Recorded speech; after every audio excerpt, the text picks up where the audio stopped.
So the NBA MVP award is going to be a fun race to watch as we continue to watch guys like Nikola Jokic put up video game-like numbers at 32, 13.6 rebounds, 10 assists a night, averaging triple-double on a team that you could say would be a lottery team without Nikola Jokic. When he's on the bench, their offense isn't as good. They're struggling to have spacing out there. Jamal Murray hasn't been a reliable second option. And the list goes on with Denver. And a lot of people are saying, well, Nikola Jokic should get the award because, without Nikola Jokic, Denver is irrelevant and he's the most valuable player.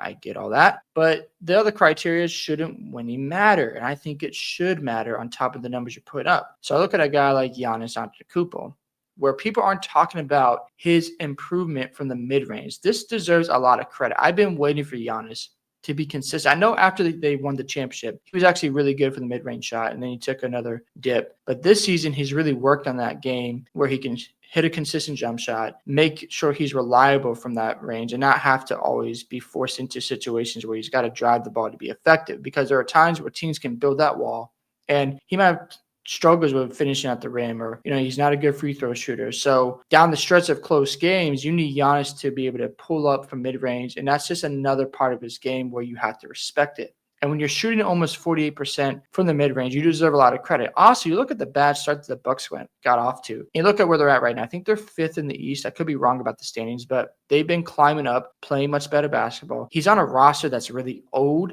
I still think Middleton and Lopez got to go because I think the Bucks really need some more athleticism at the perimeter position and at the wing position. But beside all that, to get this team in a position where, let's just say the Milwaukee Bucks finish as a top 3 team in the Eastern Conference, you're dealing with teams like the Orlando Magic because they're going to get healthy with Boncaro and Franz Wagner. You're dealing with the Miami Heat. You're dealing with the Cavs. You're dealing with the Knicks and the Celtics. If you're able to still finish in a top 3 spot on a roster that has a lot of different flaws, with their perimeter defense, their lack of athleticism, and you're still able to overcome those adversities, and you're shooting 48% from the mid-range, that deserves a lot of credit. So I think, in my opinion, Giannis should be ahead of Jokic in the MVP standings. We look at a guy like SGA. What else is there to say at this point about Shai Gilgeous-Alexander? The man is balling out of his mind. Also, we can't forget that Chet Holmgren is out for a long period of time. So if you get to the Thunder, by the way, they're 19-5 right now. If you have the best record in the NBA, and you don't have your second option for the majority of the regular season, that deserves credit too, because you're not only performing, but you're winning at the same time. I think winning has to matter at some point when it comes to voting for MVP, because if you're putting up the numbers, if you're leading your team, and let's just say the Thunder win the NBA Cup, well, let's just take it a step further. Let's say the Denver Nuggets finish 8th. The Thunder are first in the West. And Jokic does with MVP, but gets swept in the first round. Like, they get embarrassed by the Thunder. You're going to look at the situation and go, it was great that Jokic won, but at the same time, SGA, who's putting up 30 points a night, 6 assists, 5 rebounds, around those numbers. And he is the catalyst for the Thunder. He's overcoming adversity. Isaiah Hartenstein was out at the beginning of the season, and you had to deal with, not having enough big men out there. Now, Chet Holmgren went down, as we talked about earlier. And SGA is still doing all this and has the Thunder primed and ready to have the best record in the NBA, and they're at the top of the Western Conference. So I look at that and I go, look, I love Jokic. I think he's the best player in the NBA. But I look at SGA outperforming Luka Doncic. He's been better than Luka, I think, in the past 7 games when they've gone head-to-head. That deserves credit. Now, a guy like Jason Tatum, I know he's a polarizing figure. I love the Celtics. I think he deserves some credit because the Celtics are still, 20-5 right now. I know when he's not playing that there's still an engine that runs smoothly, but I don't like that talking point. If you're shooting better, if your numbers are better, and you're winning basketball games, it's really going to come down to this for Jason Tatum.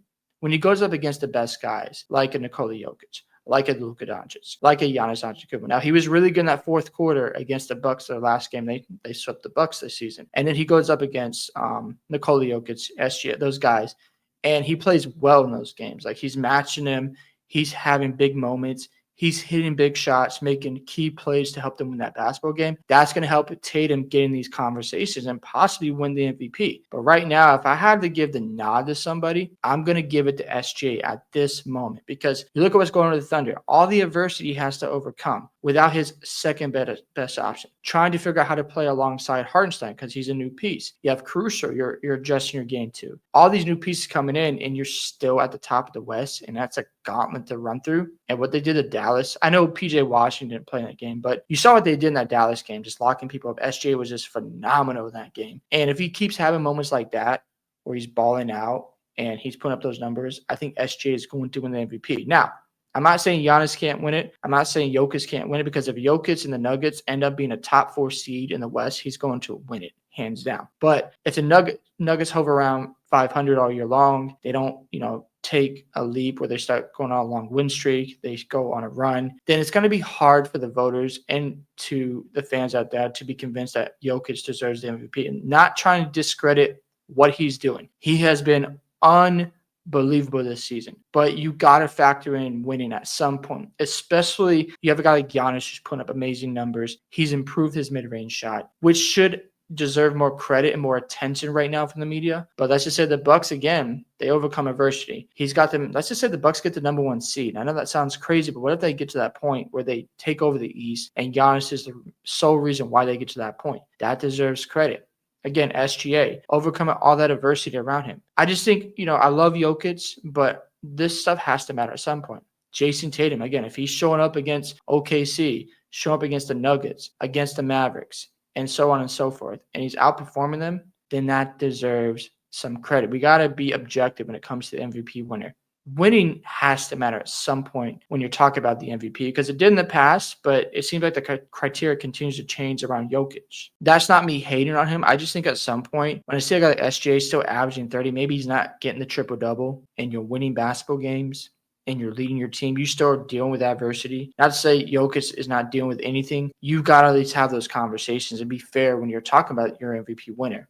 I know Tatum, he's polarizing. He plays for the Celtics. I think if he wasn't on Boston, he would get more media attention and more love. I just think playing for the Celtics and being on such an extraordinary team, it could be hard to overcome those narratives. But I still think Tatum is in the mix. I'm going to give him his credit. He's been really good this year for Boston. He's been, lights out for the most part. But at the same time, we just have to be consistent. At some point, I like to have some type of criteria where it's like, if you don't hit these benchmarks, you're not in the conversation. I don't care about the numbers. I want to see how you impact winning. Because my concern with the Jokic thing is, if Denver's at the bottom of the conference and they get destroyed in the first round, people are going to go, why were they even, considering Jokic for MVP? Look, not to say he doesn't deserve it, but if you're at the bottom of the conference and you're not really impacting the winning side of things, despite your numbers. It's like the Westbrook thing where he won MVP. And the triple-double it was a historic season, but you could have argued James Harden that year.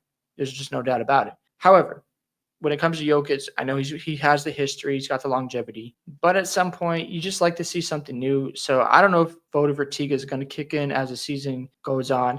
I think it's important for SGA to continue to build his momentum, because if the Thunder arguably at the top of the conference and Chet doesn't come back, I think he's due back in 2 or 3 months. Correct me if I'm wrong, Thunder fans. I know he's going to be back in the next few months, but if you're at the top of the Western Conference and you're the sole reason why, you got to give him credit. And he's putting up the same kind of numbers as Jokic. I mean, yeah, he might not have the double-digit assists and the rebounds, but at the same time, SGA has been unbelievable. And sooner or later, we got to start recognizing that. I know he gets a lot of love, and I get some people don't like the Glaze, but SGA is just unreal out there. And again, with Tatum, I understand people, they don't like Tatum. They don't like, that he's on the Boston Celtics, that he's got a great GM.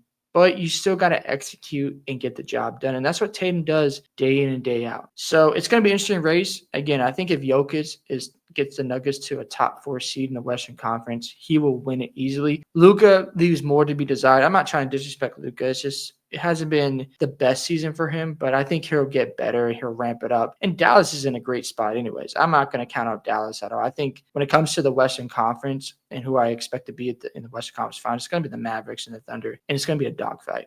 The NBA Cup game, Thunder played lights out, but I think Dallas will respond. That's going to be a phenomenal series to watch. So hopefully we get that in the Western Conference. And then Giannis, again, deserves a ton of credit for just improving his mid-range game. That's something I've been clamoring for, and it's good to see him rely on that shot, take it more often, not just always going to the rim, because, again, you become so predictable.